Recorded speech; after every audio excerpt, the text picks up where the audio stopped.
اور اس میں حافظ کا جو مائنڈ سیٹ ہے کہ ان سے پوچھا کہ آپ یہ انٹرنیٹ کیوں بند کرتے ہیں، تو انہوں نے کہا کہ پیچھے سے خط آتا ہے، ہم آگے بند کر دیتے ہیں. مطلب ان کو چیئرمین پی ٹی اے لگایا، یہ واپس خط نہیں لکھتے کہ اس سے پوری دنیا میں جگہسائی ہوگی، کیا کیا چیزیں انٹرپٹ ہوں گی، پاکستان کو کتنا بڑا نقصان ہوگا، یہ نہ کیجیے، یہ نہیں کرنا چاہیے.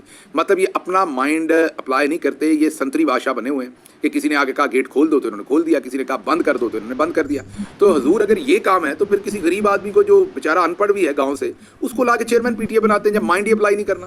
خط آیا کرے گا، وہ اگر انگریزی میں خط نہیں بھی پڑھ سکے گا وہ گھنٹی بجائے گا. جب قاصد اندر آئے گا تو وہ اس کو خط پکڑائے گا اور اس کو کہے گا کہ بھئی یہ جو خط میں لکھا ہے نا یہ امپلیمنٹ کر دو. اگر حافظ صاحب آپ کا یہی کام ہے تو پھر کسی گاؤں والے کو نوکری دیں جو پڑھا لکھا نہیں ہے. اور دوسری آپ یہ سوچیں کہ اس مائنڈ سیٹ کے ساتھ حافظ جو ہیں وہ میجر جنرل کے عہدے تک پہنچے ہیں. واہ واہ واہ، ماشاء اللہ. اچھا، تیسری بات، اب ہمارا مشورہ ہے قوم کے نام. میرا مشورہ یہ ہے کہ ایک فنڈ قائم کیا جائے جس میں بھی کنٹریبیوٹ کرنے کو تیار ہوں. حسب توفیق تمام پاکستانی اس پہ کنٹریبیوٹ کریں، اور ایسے تمام لوگ جو ریٹائرڈ ہوتے ہیں لیکن اس کے باوجود روزگار کی تلاش میں ہوتے ہیں کہ انہیں نوکری چاہیے، اس کے باوجود گزارا نہیں ہوتا، تو ان کو پھر گھر بیٹھے ہم یہ تنخواہ دے سکیں. کیونکہ حافظ کی طرح اگر آپ انہیں دفتروں میں گھسا دیں گے تو وہ تو بہت نقصان کرتے ہیں، اور آپ کے سامنے ہے جو نقصان حافظ کر رہے ہیں کہ نہ مائنڈ اپلائی کرتے ہیں، نہ انہیں ریزننگ کا پتہ ہے، نہ کوئی جسٹیفیکیشن ہے، نہ بیک گراؤنڈ ہے.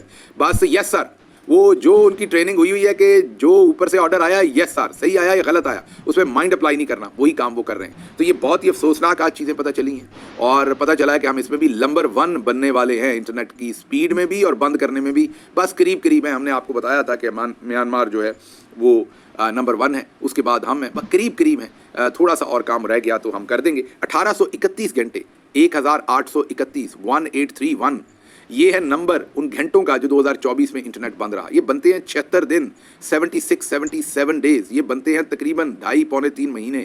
تو پاکستان میں 9.25 یا 9.5 مہینے صرف پاکستانیوں کو انٹرنیٹ ملا ہے، باقی تمام ٹائم انٹرنیٹ بند رہا ہے. تو یہ حافظ کا کارنامہ ہے، اور میرے خیال میں تو اب حافظ کو اس پوزیشن سے ریزائن کرنا چاہیے. کیونکہ آج جو ان کی پرفارمنس ہے پارلیمنٹ کی قائمہ کمیٹی میں، کریں گے وہ نہیں اللہ کے کرم سے، لیکن آج ان کی جو پوزیشننگ ہے وہاں پر اور جو باتیں انہوں نے کی ہیں، جو انہوں نے مزے کا خیز باتیں کی اور اپنا اور اپنے اس پوزیشن کا مذاق اڑوایا ہے، وہ سمجھ سے باہر. اچھا جی، دوسری خبر سپریم کورٹ آف پاکستان سے رکھتے ہیں.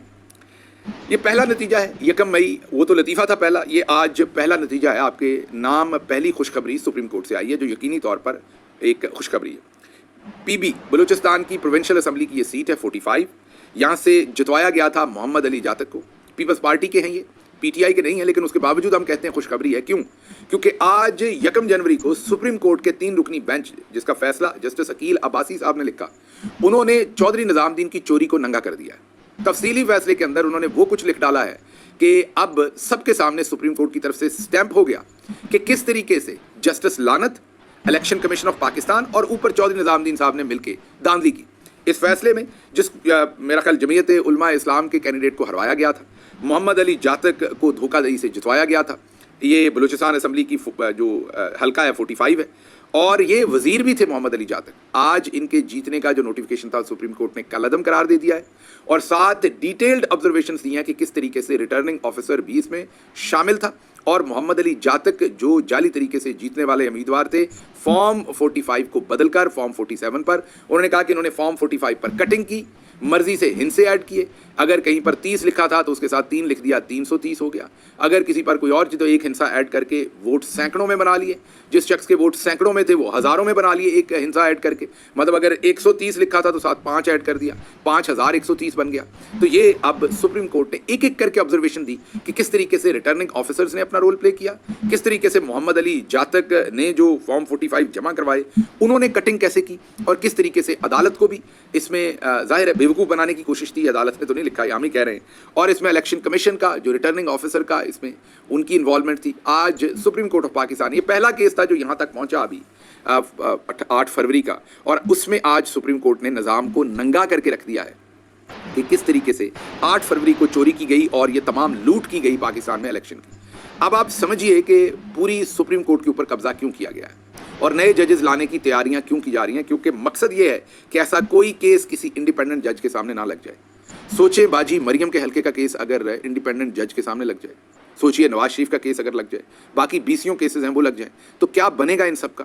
یہ تمام میں محمد علی جاتک نے جو کیا وہ تو کچھ بھی نہیں کیا ہوگا جو انہوں نے کیا ہوا ہے. تو یہ وہ وجہ ہے کہ چودھری صاحب کسی صورت نہیں لینا چاہتے رسک کہ وہ کسی بھی صورت وہ سپریم کورٹ کو انڈیپینڈنٹلی اس کی انویسٹیگیٹ کرنے دیں. بہرحال یہ ایک اچھی خبر ہے آج کہ سپریم کورٹ آف پاکستان نے سال کے پہلے دن الیکشن میں ہوئی دھاندلی اور چوری کو آج مکمل طور پر بے آبرو کیا ہے. اچھا جی، اگلی خبر آپ کے سامنے رکھیں گے اور وہ ہے شہباز شریف صاحب. ایک تو آپ کو پتہ ہی ہے کہ پورے ملک میں اس ٹائم ان کی میم بنی ہوئی ہے. وہ کر کے وہ جو احتجاج کا طریقہ بتا رہے ہیں، مطلب ان کو دیکھنے کے بعد آپ کو سمجھ آ جاتی ہے کہ چودھری نظام الدین صاحب کو کوئی بھی جو بندہ مینٹلی اسٹیبل ہو، جو ایموشنلی اسٹیبل ہو، جو بندہ صحیح طریقے سے سوچتا ہو، بات کرتا ہو، وہ نہیں چاہیے. انہیں ایسے جوکر اور نمونے چاہیے جو شہباز شریف ہیں. لیکن انہوں نے ایک ٹویٹ کیا، اور آپ کو یہ تو پتہ ہی ہے کہ ٹویٹر ایکس جو ہے وہ پاکستان میں بلاک ہے، وی پی این لگا کر ظاہر ہے. شہباز شریف نے ٹویٹ کیا اور اس میں کہا کہ وٹ آ ریمارکیبل ایئر، اور ہم نے بلندیوں کو چھوا اور ہماری بہت کامیابیاں ہیں. لیکن اس میں ایک لائن بڑی مزے کی، اس میں انہوں نے بہت ہی فخر کے ساتھ یہ کہا کہ ہم نے پاکستان کو ڈیفالٹ ہونے سے بچایا. یہ لائن بڑی امپورٹنٹ ہے، ہم نے پاکستان کو ڈیفالٹ ہونے سے بچایا.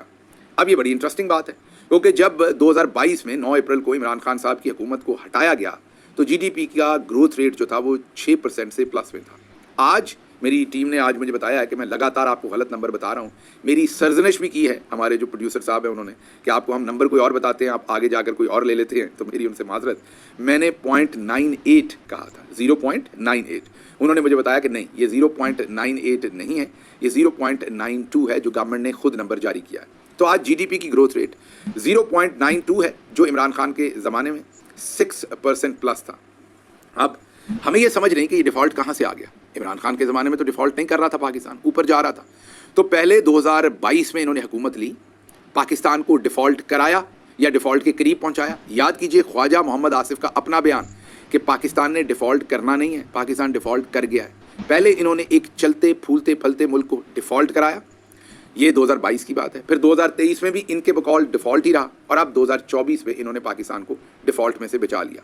تو 2022 2023 2024 تینوں سال انہی کی حکومت رہی.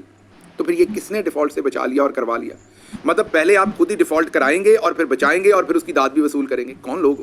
تو یہ پڑھے لکھے نہیں ہیں، اوپر سے ان کے دماغ میں عقل نام کی کوئی بات نہیں ہے، اور یہ سمجھتے یہ ہیں کہ عوام بھی بے وقوف ہے. اب آگے آپ کے سامنے رکھتے ہیں یہ جو جی ڈی پی کی شرح ہے نا اس وقت 0.92، یہ 1952 سے آج تک کبھی ایسا نہیں ہوا. اس سے پہلے کیونکہ پاکستان بالکل ابھی بنا تھا 1947 میں، کوئی ادارہ ابھی نہیں بنا تھا، کوئی ایک نیا ملک بنا تھا. ہندوستان نے کافی سارا پیسہ بھی جو بنتا تھا کچھ نہیں دیا تھا، کچھ دے دیا تھا.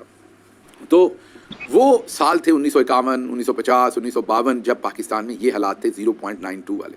اس کے بعد سے لے کے آج تک، مین پاکستان کے بننے کے بعد سے لے کے آج تک کبھی اتنی بدترین پرفارمنس نہیں آئی. اس کے بعد ہم نے آپ کو بتایا تھا کہ جو باہر سے انویسٹمنٹ ہے وہ نہ ہونے کے برابر ہے، اور صرف ایک فورم کے اوپر انویسٹمنٹ جو ہے وہ 64% کم ہو گئی. اس کے بعد ہم نے آپ کو بتایا کہ SIFC میں جو انویسٹمنٹ آنی تھی وہ بالکل نہیں آئی. پھر ہم نے آپ کو بتایا کہ ورلڈ بینک کی ایک رپورٹ آئی ہے کہ پچھلے ایک سال میں، جی ہاں پچھلے ایک سال میں ورلڈ بینک کہہ رہا ہے کہ پاکستان میں 1,30,00,000 مزید لوگ، یہ غور سے سنیے نمبر، 1,30,00,000 مزید لوگ غربت کی لکیر سے نیچے چلے گئے یا مزید غریب ہو گئے.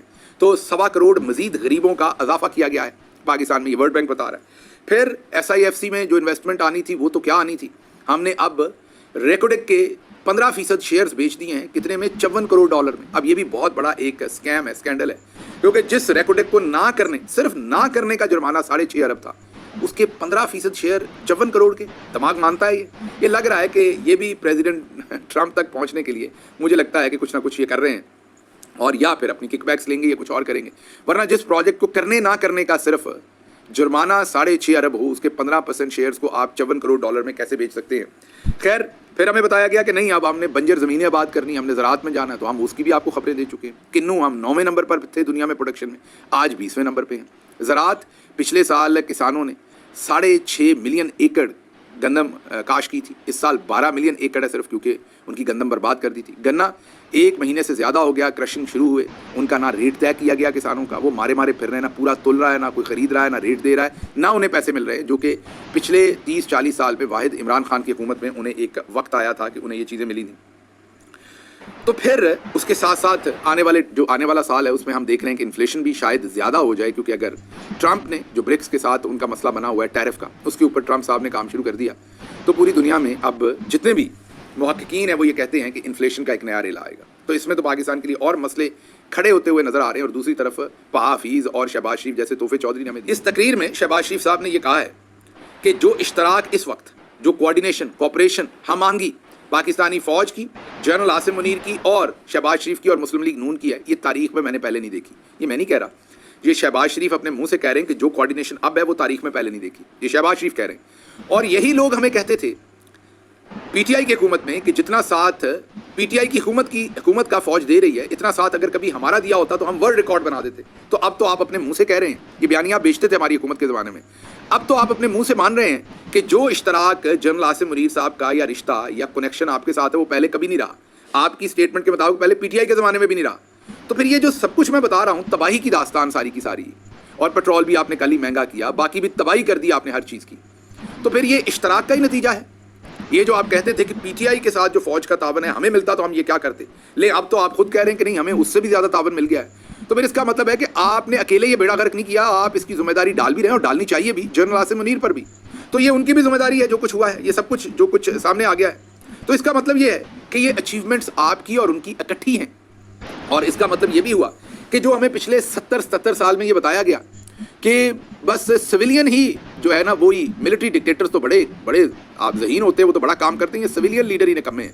تو اس کا مطلب، اور ہمیں اگر موقع ملے تو ہم پتہ نہیں کیا کر دیں گے. اس کا مطلب ہے کہ آپ کو تو موقع ملا، اب تو آپ کے ہاتھ کی گورنمنٹ ہے، بلکہ آپ ہی گورنمنٹ ہیں، آگے تو چہرے ہیں شہباز شریف کے. تو اس کا مطلب ہے کہ اکیلے شہباز شریف کی یہ پرفارمنس نہیں ہے، یہ آپ سب کی مل کے پرفارمنس ہے، اور پاکستان کو ہم نے یہاں تک پہنچایا ہے.